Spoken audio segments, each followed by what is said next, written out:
Many folks in the Northwest wondering if or when the governors may order businesses shut down again to stem the spread of the COVID. Today, Lisa Balick asks those tough questions of Governor Kate Brown today. Lisa joins us live from downtown Portland with her one-on-one interview. Lisa. Well, the governor says she is weighing whether to shut down businesses that especially are gathering spots to try and slow the spread of COVID. But as of today, she has not made any final decisions just yet.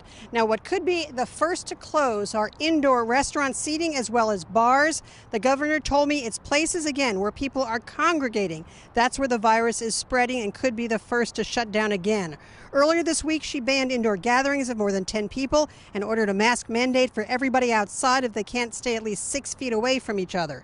Now, today, the governor told me closure will depend not just on a continued increase in people infected by the virus, but there are other factors as well that would lead to closures.